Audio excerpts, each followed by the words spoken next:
welcome everyone again. I'm gonna let Max Fricke, do a short introduction of today's session, and then we'll go right into the talks. Thank you, Max, for your words. Thank you, Djenabou, and welcome, ladies and gentlemen. Good afternoon on our second webinar of our webinar series on the Sahel region, which we organize with the FRS. Thank you for that. And over the last years, the Sahel region has experienced significant developments as a result of various coups and withdrawal of France from Mali, Burkina Faso, and Niger, and have led to the region increasingly becoming the focus of public interest. And the CAS and the FRS view the future of the Sahel region as very important, and the necessity of re-evaluating the partnership between Africa and Europe. And we think that this is a very important topic to be discussed. And it was therefore a welcome development when the FRS proposed to us as CAS office in Paris to organize this webinar series on the Sahel together. And following our initial webinar a few weeks ago, where we discussed the question if a Franco-German strategy in the Sahel is possible, we will today focus on the emergence of the new players in the region and examine the potential implications for Europe. And for us as Foundation, as CAS, security is very important, and we recognize the vital importance of stability in the Sahel region. And we decided as CAS to be present in the region with a regional program in the Sahel, in Bamako, in Mali. And the program's primary goal is to advance the democratic principles in the region, to uphold the rule of law, to foster the political pluralism, and finally also to encourage civil society participation. And in addition to fostering the collaboration within the Sahel region, the Office of the Regional Program places particular emphasis on advancing governance and security policy. And I'm very pleased to welcome our colleague, Ulf Laessing, who is in fact the head of the regional program in the Sahel and an expert on the region, is joining us today, and he's going to be one of the experts of today's webinar. And I would also like to welcome Nina Wilén. She's a director of the Africa program at the Egmont Royal Institute for International Relations. And thank you for your contributions and your inputs for the session today. So once again, thank you, and over to you, Djenabou, and a big thank you for your commitment and the organization for this event. And I wish us all a lively discussion now. Thank you. Thank you very much, Max. So indeed, today we're addressing the second topic of our webinar series, and we're going to discuss a topic that is frequently debated, but often, in my view, oversimplified, the rise of new actors in the Sahel. So the subject has been at the center of countless analyses. But yet I feel like many reduce the issue to simplistic narratives, or can even fuel unfounded fantasies. And I feel like it's crucial to take a step back and dissect these dynamics with more nuance and understand the full range of the factors and players at play in the region. So first, the topic raises many questions. We need to ask ourselves, who are these new actors? There's a tendency to hyper-focus on Russia and to frame it as the central driver of change. But in doing so, we risk ignoring all the other local drivers, the local transformation, reconfiguration, and ambitions within Sahelian states themselves. many African countries are making deliberate moves to diversify their partnerships, to assert their agency, and reclaim their sovereignty in this multipolar context. Also, we often say new actors, but Russia, for instance, has had deep historical ties with African countries that date back to the Cold War, like many know. But even countries like China and Turkey have developed African strategies since the late 90s and early 2000s. So what we're witnessing is not always the arrival of new actors all of a sudden, but rather the evolution and intensification of pre-existing engagements. Looking ahead, there are also pivotal developments to consider. First, the very recent Bashar al-Assad fall could affect Russian activities in the region, and especially Wagner's activities. Also, we can ask ourselves about the impact of the proxy war between Russia and Ukraine in the region. Also, Chad, what does Chad recent decision to end its military cooperation with France how will it impact the shaping of its ties? Will it open the door to stronger Russian influence? And perhaps more critically, can Russia be perceived in the long term as a reliable partner, especially considering that it's for now failing to deliver on its security promises in the region? Another essential angle is the perspective of local populations that is also often overlooked. How do Sahelians themselves view these external players, Russia, China, the Gulf states, Turkey? Do they see them as credible alternatives to traditional European partners, or simply opportunistic forces? And last but not least, what about Europe's policy adaptations in the region? Can European nations find ways to work with some of these emerging actors, or do their ambitions fundamentally conflict with Europe's goals and interests in the region? How can Europe strengthen their partnerships with civil societies and grassroots movements to counterbalance some of these external influences? All of these are questions that we can explore during this session. We really encourage an interactive format. So our brilliant speakers will just do short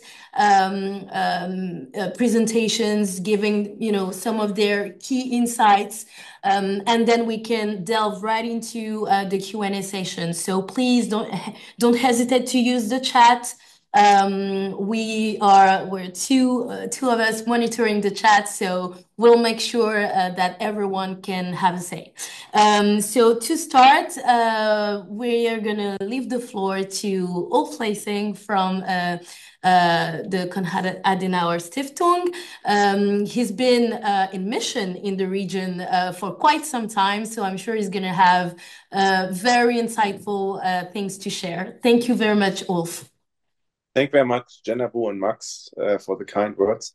Yeah, I'm here actually not in Mali today. I'm in Istanbul, in Turkey, because I was here for a CAS event about the role Turkey plays in Africa, and this is kind of reflection of the growing role of Turkey, or Turkey, how it's not called. I mean, since 2011, when Mr. Erdogan was prime minister and visited Somalia, Turkey has made Africa a priority. They started with soft power. I mean, like stipends for students and language courses, that type of stuff, but have now become the main force also in the Sahel. I mean, the idea from the Turks, what I understand here, is to build commercial relations, like construction companies, They built the new terminal in Niamey in Niger, the airport, also luxury hotels in Bamako. The biggest, private hospital is run by a Turkish company, and they're basically selling to all Sahelian countries now drones and offering also military training. So they're filling fast the exit from the Europeans and France. And and maybe more importantly in all this business stuff is that there's also a cultural shift, since Turkey invests a lot with schools and offering stipends for students. Many Sahelians, also Malians, I know friends, from the middle class or from Niger. They now go to Istanbul for shopping, business, or hospital treatment. Also thanks to Turkish Airways, which is very present. When I fly from Bamako to Niamey, I often go with Turkish Airlines via Istanbul. It's the best connection. So that kind of underlines again Turkey's role, and that role is going to increase because Russia, as you mentioned, it's a bit overblown. They have these Wagner operations here in Mali, Niger, Burkina Faso, and other African countries, but that's about it. There's no development aid. There are no Russian private companies here apart from from the Africa Corps or the Wagner, and it's very limited what they've been doing. And now with the fall of Assad in Syria, it's going to diminish, reduce further, because all the supply flights to supply Wagner in Mali or in Central African Republic or Niger was all routed through these two, Russian bases in Syria. I mean, the air base they have and the marine base, often per ship. Fuel gets, transported to Tartus, that's the naval base, and then, transported to the Russian air base. For the Russian transport plane, the Ilyushin, they can't fly from Moscow or forever from Russia, fully loaded to Sahelian countries. So right now, Wagner can't be supplied. It's not clear whether Russia is able to keep its bases. It's fair. There are apparently talks going on, but it's fair to say that being one of the main supporters of Assad and being responsible for years of airstrikes against civilian institutions in Syria, they're not the most welcome partners anymore. And there's also a good chance that Syria, like Libya after Gaddafi's fall, will kind of see some instability, which will make it very hard to keep these air base and naval base fully running. You can't bring fuel to a country in a war zone and then transport it to an air base. And there's also no need for the Russian military to have such a large footprint in Syria anymore, since Assad is gone. The African Wagner operation were kind of a byproduct. You had already the Russian military here. They had fuel depots, they had ammunition storages, so all was there. Now the cost for Russia really rises dramatically to keep these military operations in Africa running, and that will make it really, they have to pick now. It's fair to say they won't go to Chad. That was also on the list of the Russians since they ended the cooperation with France. I don't see how Russia wants to do this. Maybe they try to keep Mali or Central African Republic, their biggest military cooperation, but even then it will be difficult. They need a new base somewhere. They're talking to Libya, to Haftar, but he's a very unreliable partner, and there's also pressure from NATO countries not to give them a naval base there. So this all would mean there will be less Russia in the Sahel, and more opportunity for others. Turkey is there. China, of course, they were always there with all their infrastructure programs. They don't have the best reputation since they tend to build infrastructure projects and then ask to get loans to get paid back. If countries can't do this, then they will be paid in raw materials and like gold or oil. So they don't have a really good reputation. There's a bit of Gulf countries. I mean, for years they have been investing in schools. You see in Bamako a lot of Franco-Arab schools. Mosque obviously, and also a more assertive role from the United Arab Emirates, which stands accused of channeling weapons from Chad to Sudan. Last point on Europe. Europe is kind of blocked because it was kind of considered on the European Union level that France is handling the Sahel. I mean, France, like you mentioned, it's on the back foot. They had to leave Mali, Niger, Burkina Faso, now also Chad. Senegal will follow. The French, diplomats I know or friends, they in their mentality, this is a shock to them that they are no longer wanted here in the region which they consider as their own.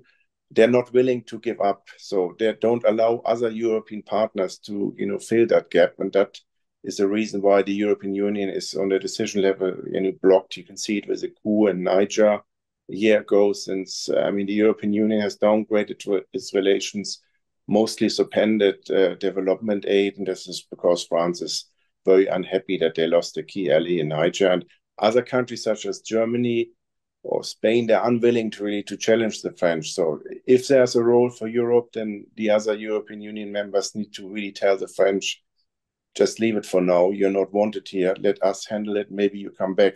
Italy has kind of taken a more proactive, approach. They are now fully back in Niger, even with military training, which they used to run before the coup and now resumed. They're concerned about migration, but this is Italy is the only European Union partner who is so far dared to challenge, France, and they basically do their own thing. The others are like Germany, a bit reluctant. And yeah, with that, I would like to leave it, and I look forward to the questions. Thank you. Thank you very much, Ulf, for these first insights.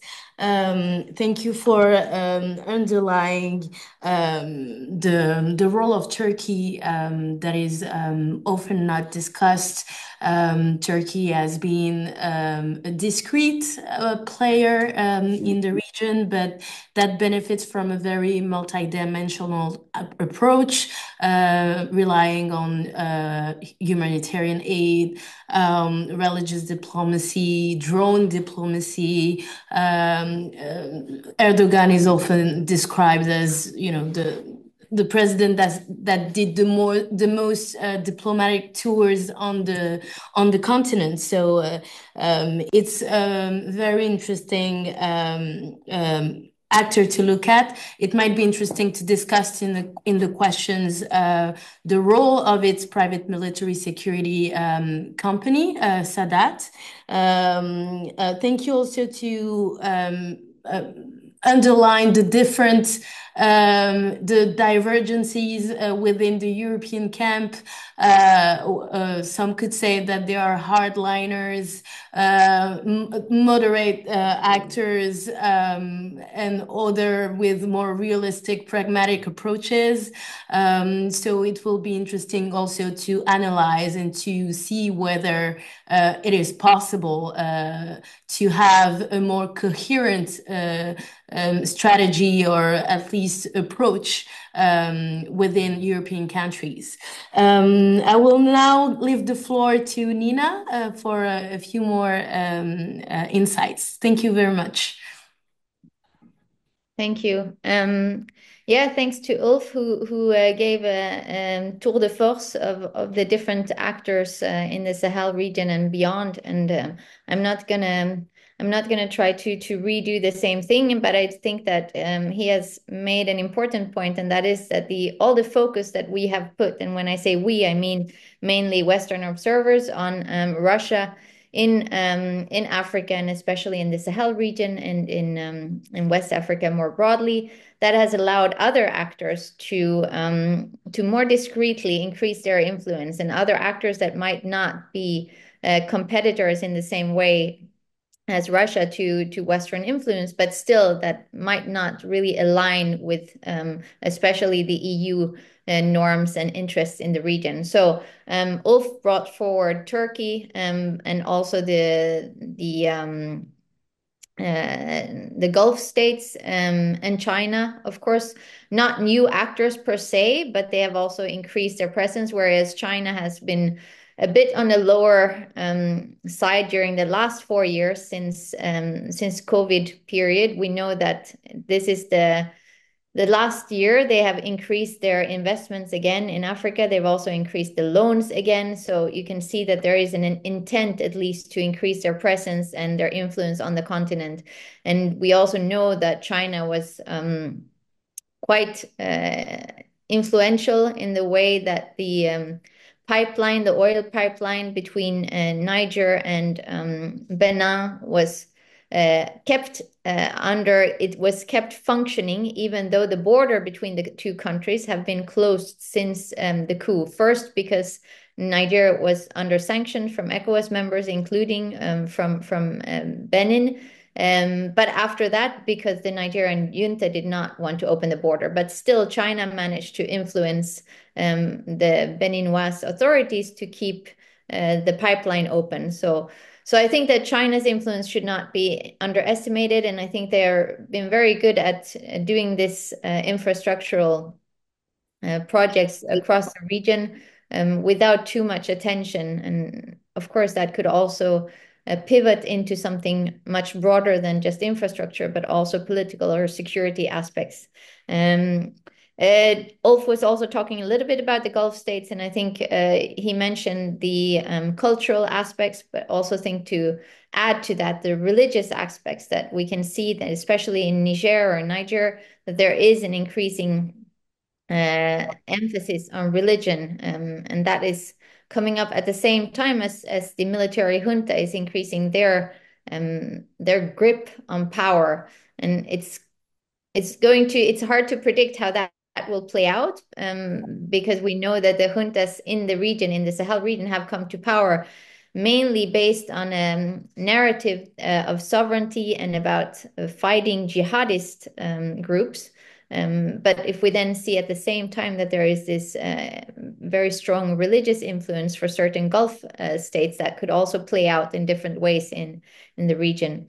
And then about perhaps I wanted to speak a little bit about Chad and the fact that France was recently asked to leave Chad and Senegal, where they have had bases for several decades since independence. And I just published a brief today about these demands for disengagement by France. And I thought I'd just briefly comment on that, because I think that also plays into the idea of new actors in the region. So whereas the demands should be seen in this broader geopolitical context, which we're witnessing right now, where there are several different options for states that do disengage with Western actors, like we said, Russia, for example, but also Turkey and so on. It also needs to be seen with regards to what's happening inside the regions and inside these states themselves. And for the Chadian case, we know that Mohammed Deby, so Idris Deby's son, who has taken power since 2021, has been under increasing pressure, both internally but also externally, in part because of the French presence, but also in part because he has somewhat unexpectedly supported the rapid support forces in Sudan, in the Sudan war, by letting the UAE, the United Arab Emirates, and Ulf mentioned that before, transport arms through its territory. Something that he has been criticized not just by France informally and outside of the public eye, but also by people close to him, so generals and security officers close to him, because of the cultural ties that he's kind of overruling with this support. And we know that there was this makeover of the security forces just a few weeks or months ago, where basically all of the highest heads of security forces were changed after he came back from a visit to UAE. So there is things boiling within Chad as well that needs to be taken into account. Of course, the anti-French sentiments have been there for quite some time, but Deby's fragile position and the support from UAE should not be underestimated. And of course, impossible perhaps for Deby to know that al-Assad would fall in Syria just a few weeks after his disengagement with France, which of course plays into the future of Russia in Africa. Just as Ulf said, it's hard to imagine that Russia is now going to try to increase their assistance to Chad in the situation that they are in at the moment. But that doesn't mean that Chad doesn't have other alternatives. They do have Hungary and other EU member states that has signed a defense collaboration, and also basically developed a multi-dimensional, what they call the comprehensive approach to engage with Chad since last year, in a somewhat surprising turn of events, because Hungary has so far not been interested at all in contributing troops or participating in any multilateral operation in the region. But since last year, they have really increased their presence. There is a special envoy, and we know that Viktor Orban's son, I think his name is Gaspard, has also been spearheading this engagement in Chad. So there seems, on an official level, that engagement is based on migration about migration concerns, and trying to refute migration from Chad, which should be said that there hasn't been much migration from Chad to Hungary at all. But on an unofficial level, it's hard to know exactly what's coming out of that. But at least 200 Hungarian troops are set to arrive in Chad in the beginning of next year, to train and to also accompany the Chadian forces. But I'll end it there because I would also like to make this much more interactive with the Q&A. And I see we have loads of our colleagues in the attendees. So I look forward to the questions. Thank you so much, Nina. Thank you so much for underlying the role of Hungary. It's indeed quite surprising from, again, a Western perspective, but it's indeed very insightful to see the new positioning of this country in the region. Thank you for underlying the fact that it's mainly because, and both of you, it's mainly because we tend to put the focus so much on Russia that we tend to ignore all the other moves, but maybe also even these moves should be seen through the lens of, real politics strategies. Countries have interests, alliances, shifts interests in alliances and partnerships. So it's interesting to see how all of that is playing in the region. Maybe, let's make it very interactive and delve right into the questions. So we have, maybe we can start with 2-3 questions. We have one from Stephen Roman about the role of USA in Niger. Where do you see the government a year from now? Will the other AES countries survive, especially because they are not run by generals? Why won't Benin and Niger open the border? What will resolve this? We have a second question from Stian Flege. Which nations are most likely to pick up Orano's uranium mining activities in Niger if the French are asked to leave? So maybe these 2 first questions about Niger and so on, and then we can explore the other ones. Does one of you want to address one of them or 2 of them? Sure, I can start this time. Ulf, you're like upside down. You have to change your camera.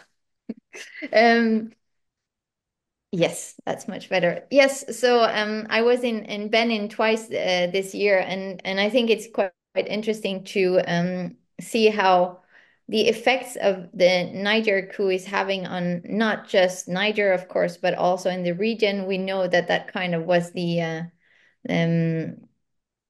le goût de trop. It kind of divided not only Niger but also the region. It led to ECOWAS being divided, with Mali and then Burkina Faso also leaving ECOWAS and forming this AES.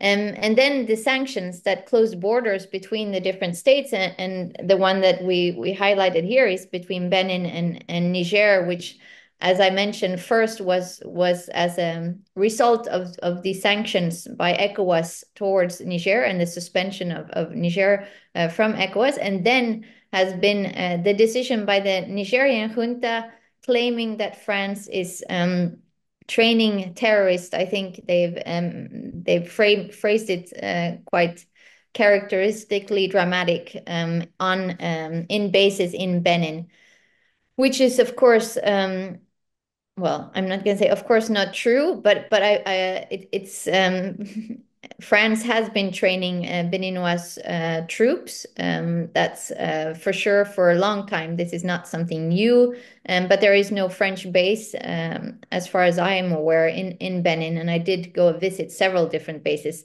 while I was there. So that is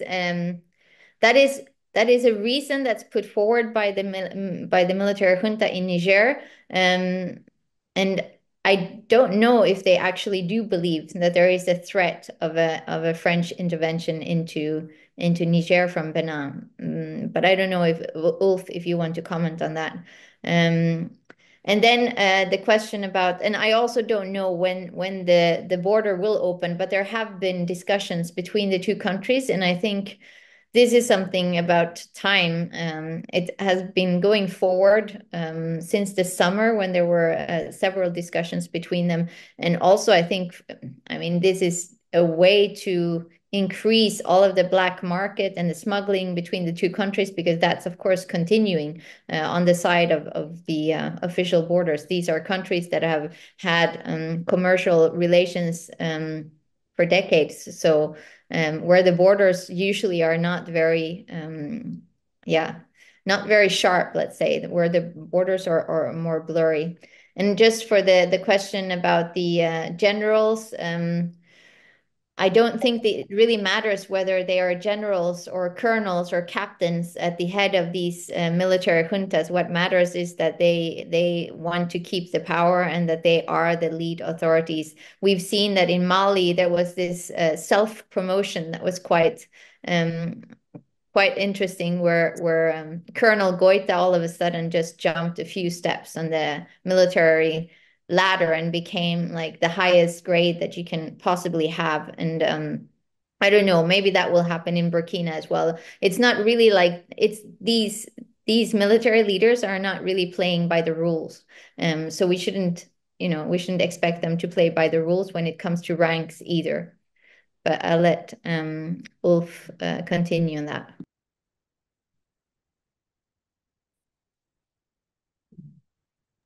Your sound. Yes. So, yeah, thanks, Nina. Just to elaborate on your last point on this RUS. It doesn't matter they're generals. I mean, for them, this is some kind of identity. They frame themselves as anti-Western, anti-French, and they need this tool. They don't do much beyond cross-border, a bit of military cooperation, but it's just a talk shop. But they have committed themselves publicly so much to the project now they really can't go back. Even though the dynamics of these three countries are really different. Like Mali is about, or perhaps might have elections, where in Niger they haven't started even transition. But this is their main selling point to the population. Look, we created this new alliance which is against the West. Just a word on uranium. Yeah, I mean, that has been exploited, this uranium mine, by a French company, Areva, now Orano. I mean, yes, there's a lot of criticism of France because they didn't really pay much, until I think 10 years ago. But one also has to say that Niger, even before this government, has sought to diversify, and attract more investors. It's a very remote location. It's near the border to Libya.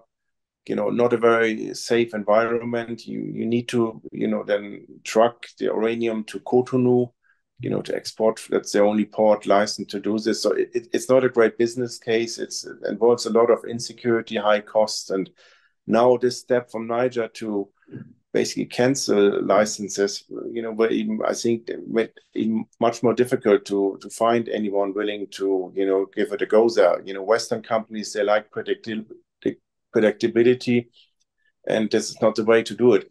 Also in Mali now, they're also in a push. They're arresting mining CEOs, to even foreign ones, to force them to pay more taxes, more royalties. So this very assertive move from the military governments to cancel licenses or arrest mining officials in a bid to blackmail their headquarters to pay more more taxes will, I think, really deter any Western investor who might have thought of going to Niger to pick up this uranium mine. There has been talk, the Russians, Rosatom, the state nuclear company, will might be interested. But again, Russia doesn't really have, they don't even have an embassy in Niger. Very low, Africa core engagement. Do they have really the capacities with the war in Ukraine, now the loss of Syria? I pretty much doubt it. Now, if you want to invest in this mine, you also need to provide, security. And this is exactly what Russia at the moment can't do. So I'm skeptical that Niger will find anyone else wishing to invest into this uranium mine. Yeah, thank you very much to both of you. It's very your last point, Ulf, interesting because people tend to forget that Russia is an economic dwarf on the continent and that they have their ambitions but lacks lots of the means to actually make these ambitions fulfill. And what you're saying about the situations with the mine and investing there is interesting in that matter. I had a question following up of that because I thought I saw that Niger's junta said that, oh no, they didn't want the French to leave, and that regarding Orano, and that they were kind of willing to keep the economic interest. Was I mistaken, or because I thought I saw something ambiguous like that they following up a French decision to stop activities because of these operational difficulties? Yeah, I mean, basically exports have been stopped since the coup d'etat because the border to Benin is closed and only via Cotonou it can be exported. And the French company basically wasn't willing to, resume because, rightly they point out, as long as the border is closed, how do you want us to export it? Shows a bit how decisions on on this military level, they're not really competent technocrats. I mean, they're good with military matters, but it needs to go through a Benin. The border is closed, so they can't export. Then Niger took that very personally, saw like a French conspiracy, but it was just about a very practical thing. And then they decided to basically to cancel the license. But as long as the border is closed, nobody will be able to export anything. Yeah, thank you so much. Maybe we can continue with the question. So another question or remark from Maurice de Watsama. Something that has been clear with both Europe and new actors in the Sahel is that their approaches are too militaristic in unstructural conflicts areas. So maybe you want to react to that. Do you believe the Benin border is being kept closed by Niger to keep the Orano from being able to export uranium and forcing them out? Or do you believe the junta's rezoning of France hosting terrorists on the Benin side of the border? I think you've answered part of that. For Ulf, specifically, which decisions are blocked at EU level due to the withdrawal of France from the said 4 or 5 countries? Both speakers, to what extent was the coup in Niger motivated by a revolt against the Niger government's cooperation with the EU on migration? Was this a significant factor or not?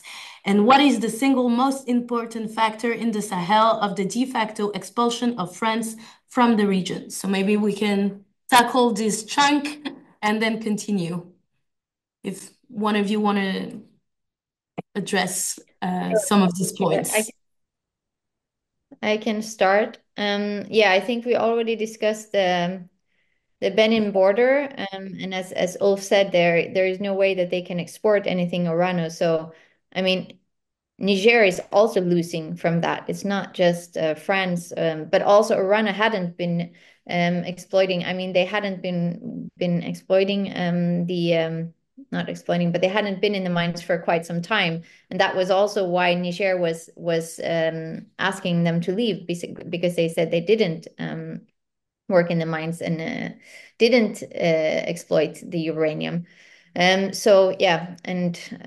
think we managed to that. So what I'm gonna jump in on your question, specifically yours, Ulf, about the EU and why France, what decisions that France has blocked. I think that France position on this has been not to engage at all with the Sahelian states and coup states, so Niger, Burkina Faso, and Mali, since they were kicked out, but they have remained extensive engagement with Chad for up until now. So they've basically taken a very strong position within the EU not to engage with the other countries, and that has prevented, I think, a cohesive European approach. That doesn't mean that all the other EU actors agreed on the same approach, but they were more inclined to maintain engagement in some ways, not necessarily security engagement, but other types of engagement, whereas France was really trying to block that type of engagement, and still does to a lesser extent, I think, because now the attention has turned elsewhere. Since the Niger coup, we have the world is basically on fire in different places. So we have the Gaza war, and now we have Syria. But in between that, we also had attention elsewhere. So France is still a bit of a break towards relations with the Sahel countries. But I would also say that other EU countries have also turned to other conflicts in other areas, apart perhaps from the southern state, like Ulf pointed out, that Italy has really increased its engagement again. We also know that there's quite a few. There was Germany that tried to maintain security collaboration with Niger and so on. And now I'm straying a bit from the question. So the other question about to what extent the coup in Niger was motivated by the migration politics, I think it wasn't motivated at all by the migration politics. I think this was a mutiny that turned into a coup that was motivated mainly by frustration by military officers and security officers, not partly against the government's decision to host French troops on its soil, which was a political decision, not a military decision, and partly also because of personal vendettas and personal injustices within the political military elite. So I actually don't think that the migration was part of the reasoning behind the coup. I think it was a bit of a coup by accident. And then the third question, and then I leave it to Ulf, is a difficult one. The single most important factor in the Sahel of de facto expulsion of France from the region, I think, it's a mutual relationship between France and its former colonial colonies, and I think these anti-French sentiments and the arrogance that sometimes French leaders and French authorities have shown in their relations with these African states has gradually just added up. That doesn't mean that the decision that I think that it was right to expel France, and we should also notice and take note that this happened after the coups, not before. So, I mean, there is also a way for military juntas to quickly gain populist support by expelling France, a former colonial power, and then engaging in this very strong sovereignty narrative. So I think it's both this gradual buildup of bitter relations between France and its former colonies, but also the fact that the military juntas wants to gain popular support quickly. Yeah, thanks, Nina. No, I fully agree what you said about France, and I mean, right now, if any leader in Africa wants to gain some points with its population, is to criticize France. So that is because of this long engagement of France in Africa, this France-Afrique. So many bad things, happened like in the 60s, 70s, that people just assume anything you frame on the French, it's kind of being taken for face value. I mean, so in a way, yeah, it's sometimes a bit unfair to criticize France. But then I also have to say, as a journalist, I worked much in former British colonies such as Nigeria, Sudan, where you have a totally different dynamics. The Brits, they just said, okay, we are gone, that's it. They took out their military. They're not interested in cultural policy to educate people in proper English. The British ambassador in Abuja is not a prime minister, like some French ambassadors see themselves like this, or someone who's through the back door trying to influence things. France totally overstayed its in its colleagues and mentally never really left. And were always, anything that happened in Mali or Niger, new government somehow funds wanted directly or indirectly to get involved. And this have created this kind of really, I wouldn't call it obsession, but just, nobody wants to deal with France anymore. I just had on Monday here a meeting with a Malian, official. It was just a 1 hour meeting, it was just about France. At some point I said, just talking about France, but it was a person who actually studied in Paris, I think he also has a French passport, but it's just, they're just tired that France so long, intervened, in his colonies. And the best example is really Chad. I mean, Sahelians, they call it deux poids, deux mesures. I mean, France criticizes the military governments in Mali, Niger, and Burkina Faso for lack of democracy. Rightly, they do so. But on the same time, until, Chad kicked out French forces. France blocked on any European Union level any criticism of Chad and protected them. In 2019, French jets, saved, Déby's father when there was some rebels approaching the capital. And now there were elections in Chad, so-called elections, where in April, where the young Déby, got himself elected. I mean, the opposition said it was a farce. Everybody says this. If you read the European Union statement, it just starts something like the European Union takes notice of the first round of the presidential elections. They don't even mention that Déby got, declared himself president again. They don't even mention any kind of criticism that the opposition says it was just farce. And this I know from very good sources. That was France blocked any attempt from Germany, other countries to put in this statement anything in, because they still falsely thought that Chad is their best friend and they need to protect them. So this kind of, thing, criticizing Mali, but at the same time letting Chad getting away with anything, that has really, worsened this anti-French feeling. And for me, this is the main reason why France is out. People just want a reset of relations. Even those Malians and Nigerians who studied in France, they said, yeah, maybe France at some point come back, but they really need to change their comportement, the way they talk to us. Thank you.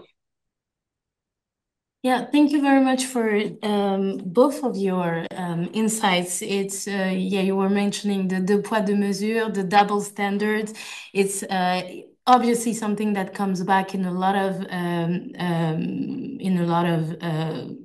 local voices when we talk about France. It's dual positioning regarding governance and democracy in the region. How they viewed the coup in Niger, Burkina Faso, and Mali, like you said, but kind of overlooks the ones in Guinea, Gabon, and Chad, because Chad was the best ally.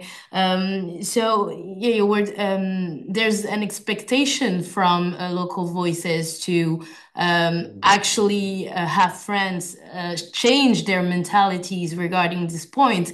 But from my French perspective, I can tell you that it's gonna take time. Because it's obviously something that is very slowly understood. I think the positioning with Chad, the envoy, the decision coming just after the French envoy taking the plane, and apparently a lot of French people being surprised, even though a lot of French experts have been saying that Chad, and international experts have been saying that Chad would turn away. So yeah, there's a very big questions regarding that. I feel like it's gonna take a long time, mainly because the relationship between France and its allies were really passionate. It's really centered around questions of powers and egos, and a lot of feelings being put in this relationship away from concrete interests and realist strategies. Also, your points about European countries. It's interesting to see that a lot of European countries were actually also saying, well, again, blaming France for a lot of things, sometimes, for good reasons. But it's interesting also to see, like you mentioned, that not a lot of them want to actually take the lead or put things into motion because they've been used to following France's lead and being quite comfortable with it as well.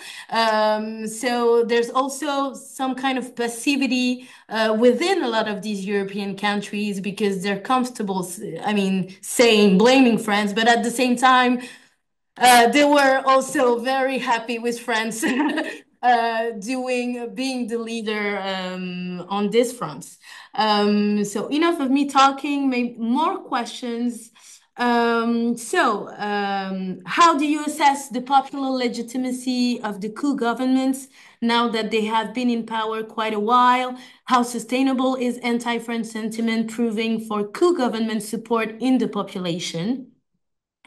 Other question regarding Senegal, what do you make of Senegal's position towards France and the Sahelian juntas?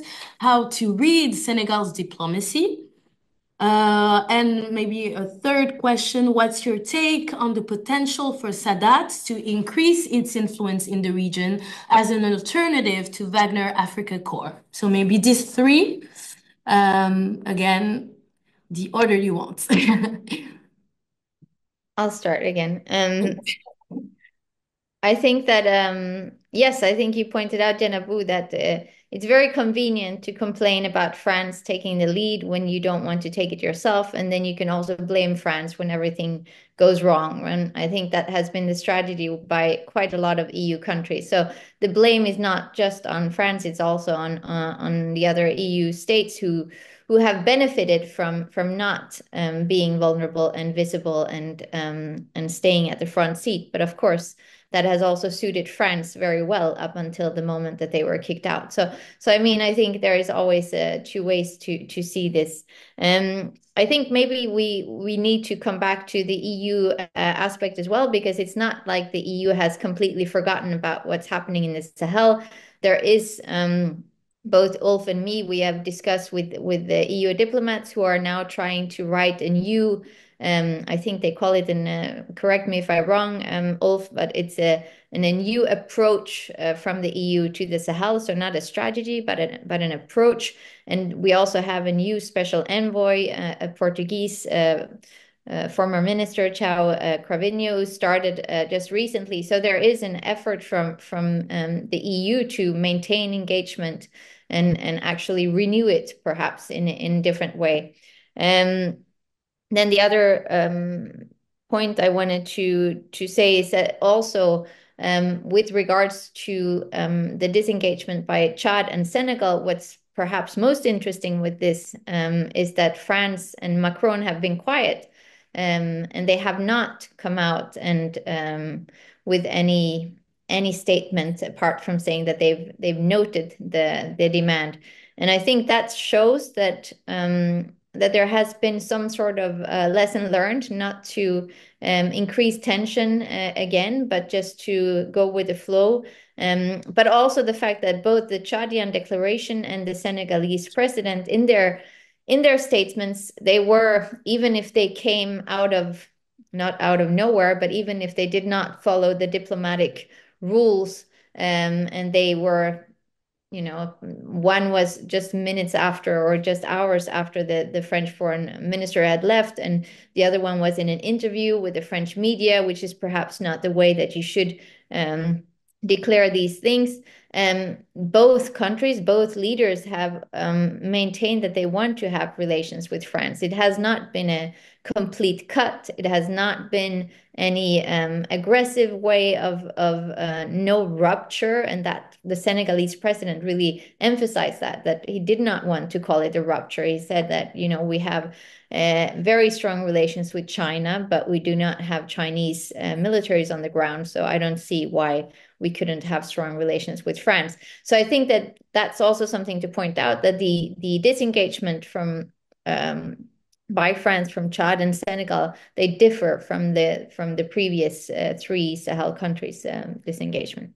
So to answer the question of Uli, I think it's so hard to assess, not just for me, but I think for everyone who's not basically in the able to go through the whole countries in this region to know what the popular support is, because we can see demonstrations against France in the capitals. But if we go a bit further out, and very strong support for the military juntas in the capitals, but if we go further out, I mean, there is also a sort of a lot of people not knowing exactly what's happening and not perhaps being that interested, because we're talking about states which are, you know, going through multiple different types of crisis, food insecurity, climate change, apart from the extreme security situation. Internal displacement is on the rise in all of them. Burkina Faso has more than 60% of its territory under jihadist influence. So I think that the legitimacy is not so much about legitimacy as an acceptance of what's there. And it's hard to know how long that this anti-French sentiment is valid for the juntas. And I think that's the question, like, how long can they live on this anti-French sentiments? And I'm thinking that in some states, it will start to wane a bit, especially, and Ulf, you live there, so you will know this better than I do, but I think that in Mali, the anti-French sentiment is still very strong, but I also think that there has started to become questioning about the military junta's capacities to secure the population, especially after the latest attacks in Bamako, but also the infamous battle in Tensawatan, where there were over 50, 60 Wagner troops who died in combats with rebels and jihadists. But perhaps Ulf, you can complement my take on that. Yes, thank you.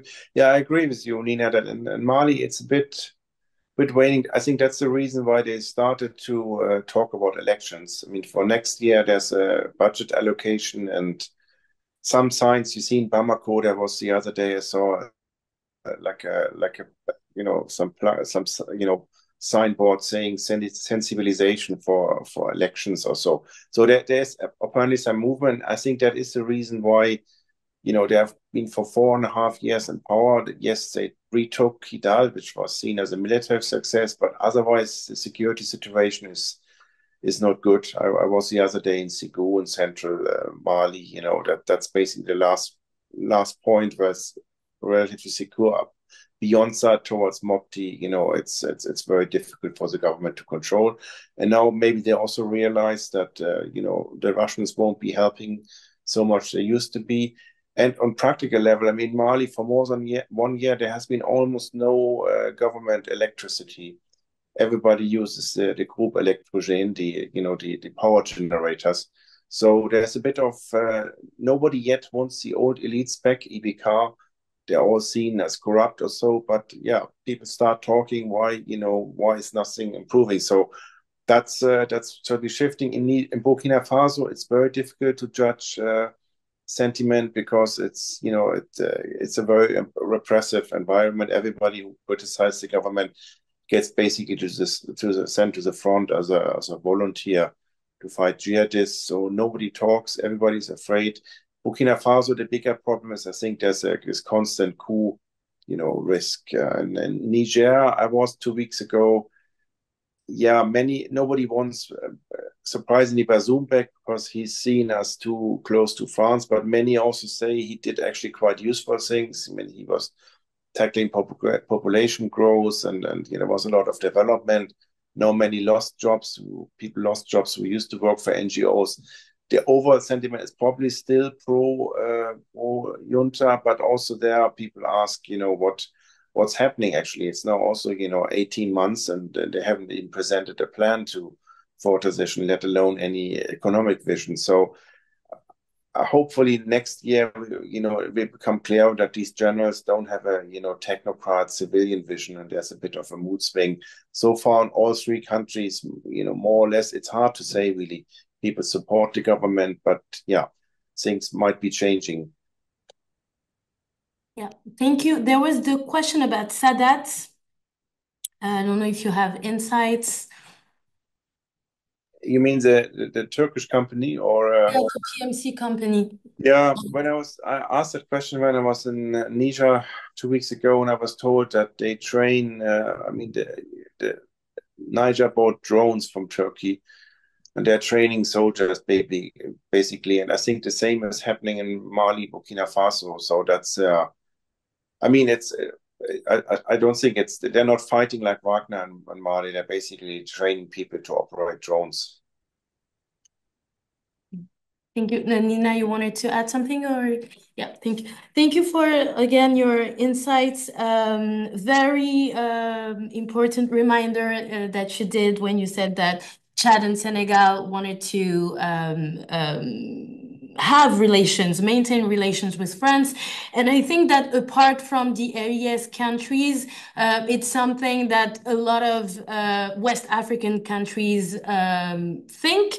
There's this will to get rid of these the French bases and the militarization of the French strategy in Africa, but not so much a will to get rid of any links with France. And one quote from Succès Masra, the former prime minister, I thought was interesting when he said, there are no bad partners, only bad partnerships. And I think it kind of sums up the situation right now, where we have actors that want to have the partnerships that they want, to renew partnerships, and not so much to antagonize all partners, and they want to have choice in their partnerships. So I think it was interesting. Thank you also for reminding the fact that outside of the capitals, it's not always the same situation and the perceptions. Obviously, great power politics is not on the top of the priorities of Northern Malians or Nigerians in Tillabéri. So I think it's also important to remind, like both of you said, the populist instrumentalization of some of these sentiments. Regarding Sadat, I will just add that, like you, Ulf, we saw like the potential training of some of these some local armed forces by Sadat, and especially regarding drones, which is interesting because it shows something like service après-vente. They sell the drones and then they train the people in using them. So it's actually quite smart. We've seen also when we were monitoring Russian canals that there was a campaign against Sadat on some Russian canals. So it would be interesting to see, and also at some point after some of the difficulties in Mali, after the Tinzawatan defeat and stuff like that, there were sources saying that Sadat would replace. Obviously, there's a lot of these information is not always true, but it's interesting to see that Sadat is more and more mentioned as a potential alternative. And considering that one difference also from regarding Russia is that it's again a more discrete player doing only training. There's the Islamic ideology that could appeal to a lot of the local partners. So it will be interesting to monitor. There was a question about USA that we overlooked, the role of USA in the region, actually, not only Niger. So if we could discuss that, and also two other questions. So when looking at the media and discourses on security issues in that region, one knowledge emerges. Both public opinion and political leaders wish a paradigm shift in security strategies where Sahel states are the leading actors and European partners logistically and financially support them. From a European perspective, do you see Europe ready to adopt those local demands? And other question, it seems that EU countries have been only reacting to developments in the region. The strategy seems to be maintaining cooperation in areas that are available, but to what purpose? There seems to be a lack of a cohesive strategy regarding what EU interests and aims in the Sahel. What does it hope to achieve long term, considering recent developments, political deadlock, juntas in power, jihadists take over in certain territories, etc.? Thank you for these interesting questions. Up to you.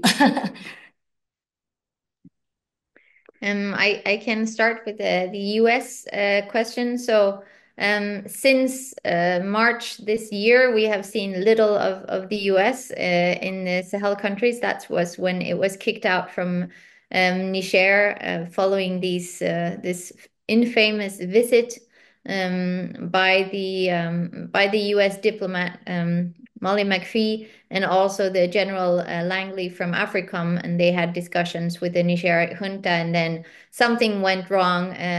Feelings of being pressured into to leaving certain partners.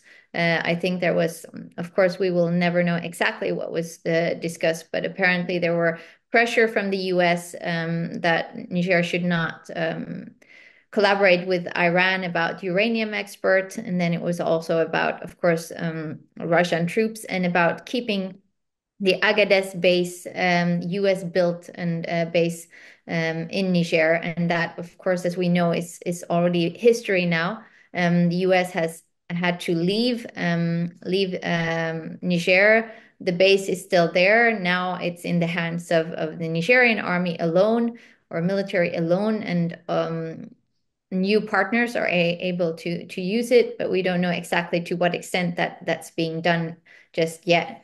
And we've also seen that the US has tried to increase its presence and influence in other countries. And in Benin, when I was there is US troops that are training Beninois troops close to the border with Burkina Faso in the north. So far, not that many, but there has been an increase of these type of training of and equipping of the Beninois. There has also been donations of personal equipment to the Beninois soldiers, officers from the US. And there was also a visit from the first visit by the AFRICOM General Langley this year during several days. So that shows that there has been an interest, at least up until now, from the US to maintain relations with the Gulf states in the region. And now that they've kind of seen that it's hard to maintain the collaboration with their former partners in Niger, especially. That being said, there is no, as far as I know, there is no decision on any base being established in Benin by the US, nor in any of the other countries. There have been discussions as well with Côte d'Ivoire, but so far I haven't heard anything or had any confirmation about this going forward. And after the US election, I also find that difficult to imagine that they would invest in constructing a new base somewhere else. But that's, of course, something that we will see in the future. And then the second question about what options are there for the EU. So I think it's a good question because at some point you're also being a bit fed up with the developments in the region and the way that these military juntas are clearly not really being very diplomatic and kicking out partners that have been financing, supporting, training their militaries for a decade. And at some point there is also, even if you're not French, there is also some sort of question of what are we doing here? And I think that's a question that the EU states need to ask themselves more clearly to have a better idea of what do we want to achieve, what are our interests, and what can we actually agree to put up with? Like where we've seen that we've drawn red lines before, but those red lines are always crossed at some point. So I don't know if it's necessary to draw any red lines unless we're actually going to adhere to them. But I do think that there is a need to reflect on what do we want to do, what can we achieve, and who do we want to negotiate with, who do we want to collaborate with, and I don't think that there is a clear answer to that now. But I do know that it is very uncomfortable for Europe as a whole to be neighbor in some way with a region that has an expansion of jihadist groups that's basically, I mean, it goes so fast. If we look at the maps from the last 3 years, it is huge. Like the expansion of the IS affiliation and Al Qaeda, it goes very, very quickly. And of course, I'm not saying that this is going up to the EU or to Europe, but it is not a good position for Europe to have a belt of states that are under military rule and with an expansion of jihadist groups affecting it. And I don't want to go into the migration question because I don't think that's something that's relevant right now, but it will be in the future if this development continues.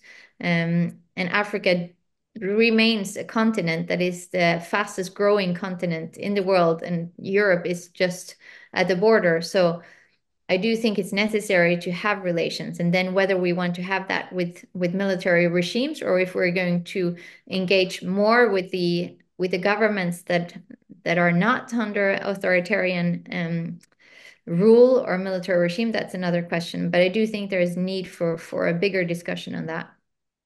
Now I let Ulf answer that. Yeah, thanks. You basically answered everything. Yeah, I mean, I agree. Now, with the Trump administration, I don't see the role US playing a big role. US was never really interested in West Africa, apart from this drone base. It's a bit of Chad.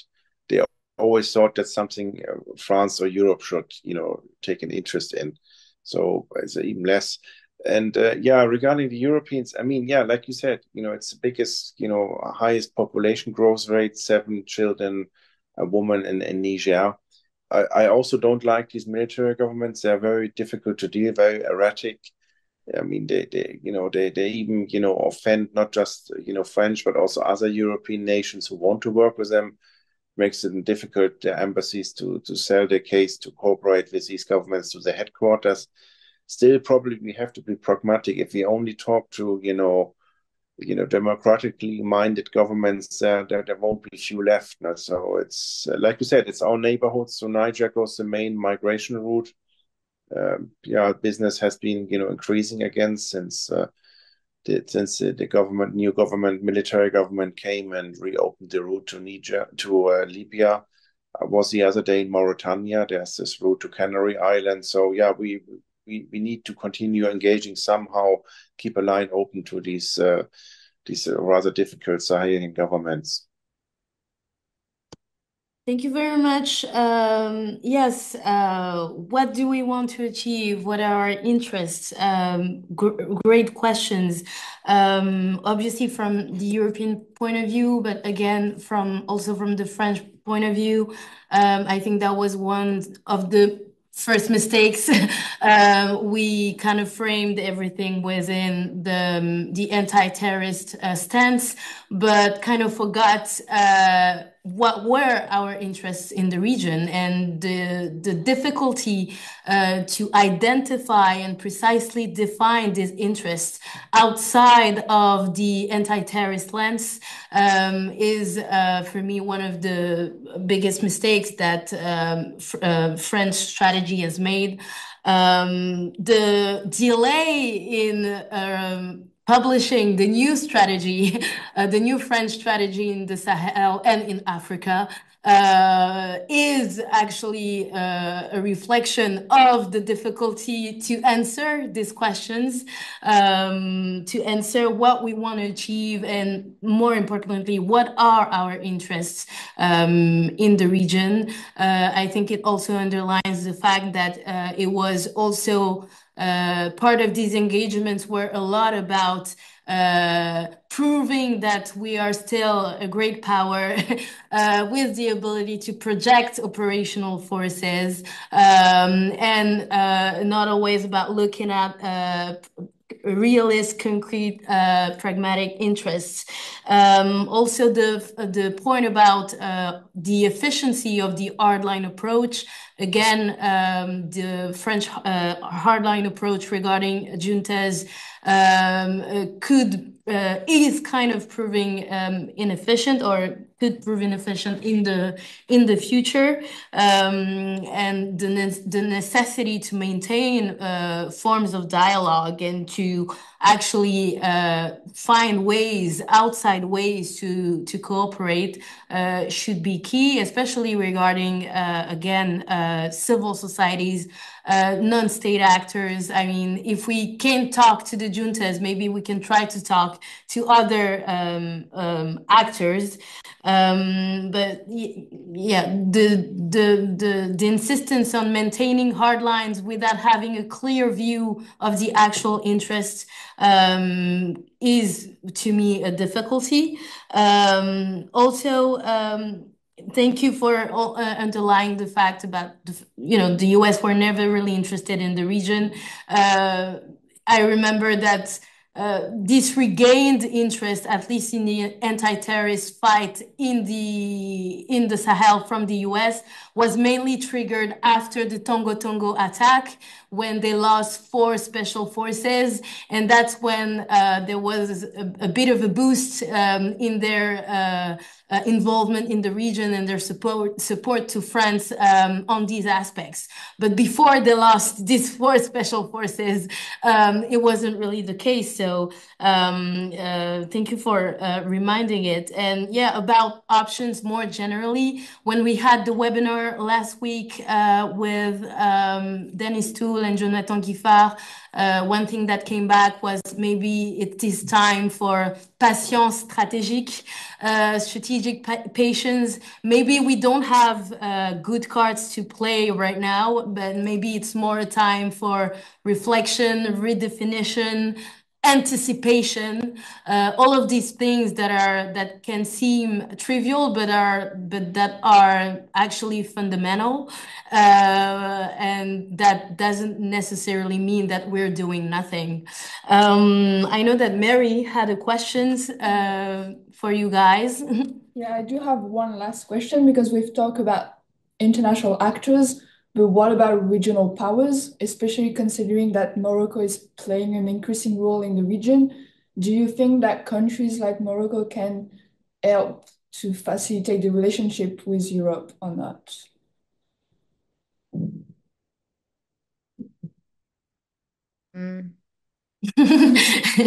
I was waiting for Ulf to take that one, but yeah, again, like I started each time, so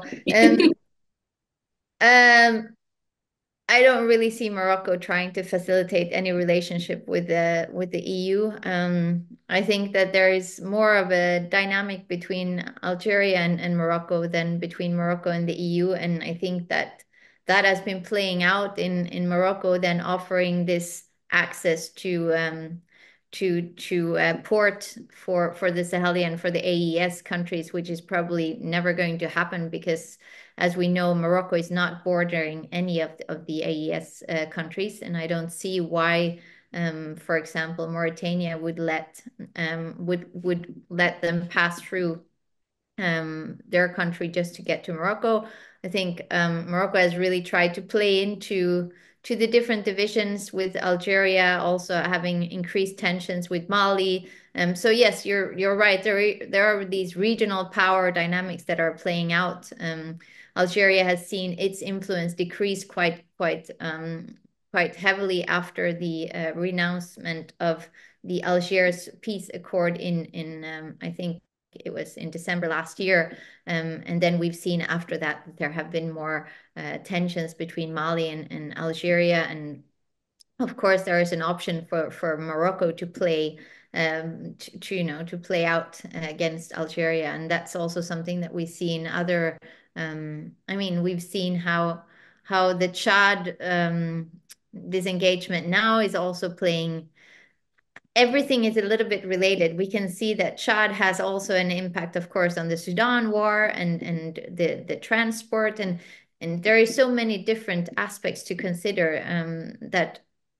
But to answer your question, for my part, I don't think Morocco is going to improve any relations between the EU and the Sahel country. I'm not sure. What do you think, Ulf? Yeah, no, I agree, especially now since Morocco, has, re-established very strong ties with France. We saw that Macron adopted basically the Morocco, position on West Sahara. And that kind of rang with the alarm bells in the Sahel and Niger, or Mali, people saying, are the French trying to use Morocco as a vehicle to come to the back door to us again? So that makes it extra difficult. And we had last week at Cisse and Bamako an event where he also invited, focus cooperation between Morocco and Sahel. There was really the consensus that Morocco does its own thing. They want recognition for West Sahara and they want to be sideline Algeria, but they're not really interested in advancing or helping the European Union to do much. I mean, quite in the contrary, the Moroccans say that they really do their own thing. A lot of soft power like Air Maroc. They also fly now daily to Bamako. Even planes aren't full. It's clearly it's a political measure. And they have this Iman program and lots of other activities. So they're doing their own thing. It's like Nina said, it's all linked to Algeria on this West Sahara conflict.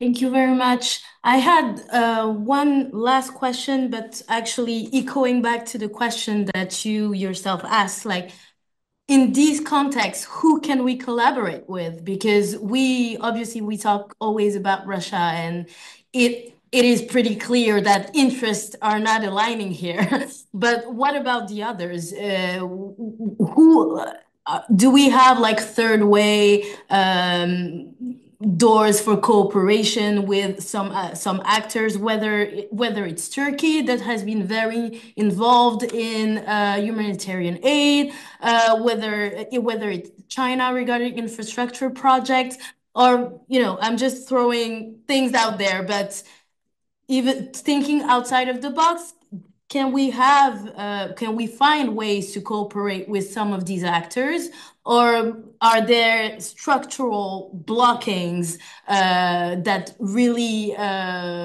disalign with our European interests?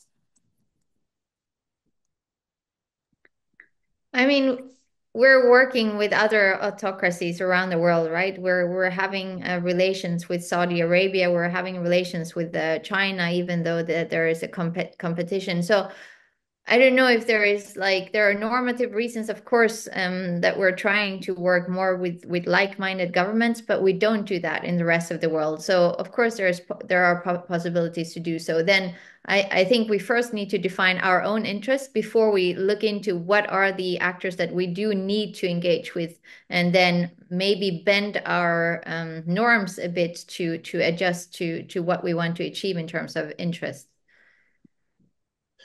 Yeah, I'm also a bit skeptical, like Turkey. I also asked the question here, Turkish interactors.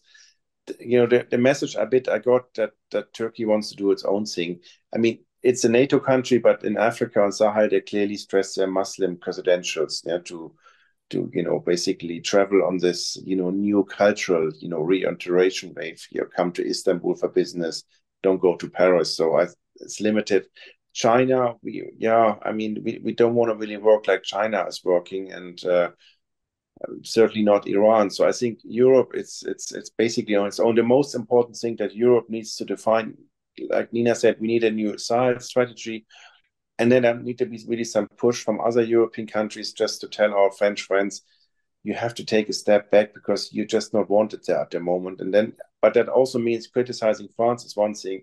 Other countries such as Germany, Spain or Netherlands, others, they have to also show a bit of leadership skills. And not so far we have been hiding behind the French, but they also have to come up and take the lead. If you tell France, do less, that only makes sense if you're willing also to take the lead and shape policy. And that, unfortunately, is not the case for the time being. Thank you. And I think that will be a perfect conclusion for this session. Thank you so much for your insights. It was enlightening to me, so I assume it was for a lot of people too. The webinar, like the previous one, is recorded, so it will be put on YouTube. The next webinar will, follow up on these questions and will be on January the 27th, and we'll address the multi-million-dollar question: what future for Europe in the 2040 Sahel? So it will be, I'm sure, an interesting discussion with Anne Savé, Anna Schmauder, and who am I forgetting? And Beatrice Leon de Cobo. So please, for our participants, feel free to tune in as well. Thank you again to our two brilliant speakers, and I wish you all great holidays and an excellent end of the year. Thank you.